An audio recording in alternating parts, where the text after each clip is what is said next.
There are two types of Marxist-Leninists, Dengists and Hoshaists. A Dengist is a Marxist-Leninist like any other. They support national liberation, they support revolution, they support Marx, Lenin, Engels, Stalin, etc. But they believe that China is still a socialist country, and they believe that the CCP still has a socialist party line. On the contrary, a Hoshaiist is an anti-revisionist Marxist-Leninist. They support the same things that Dengists do: national liberation, proletarian revolution, anti-social democracy, anti-anarchism. However, they are strictly against China's capitalist revision. This is my problem of all the socialists on TikTok. You guys are so expert in talking about the precepts of Marxism and the principles of Leninism without specifying why the 20th century versions of socialism have not materialized in the developed countries of America, England, and France. And what are the lessons that should be learned from the failures of socialism in Eastern Europe? The reason why China has incorporated the capitalist element into the system, perhaps permanently, is because socialism for China is always a national liberation project. And whatever element that will strengthen the Chinese nation and defend China's sovereignty will be adopted.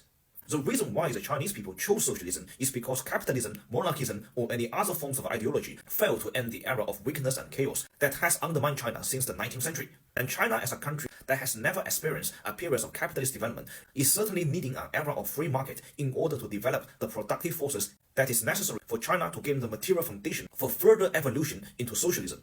And despite all this, the real question should we continue to use the dichotomy of the 20th century to define what is happening in the 21st century? And should the Marxist ideology, which is founded upon the European stages of development, be universally applicable elsewhere?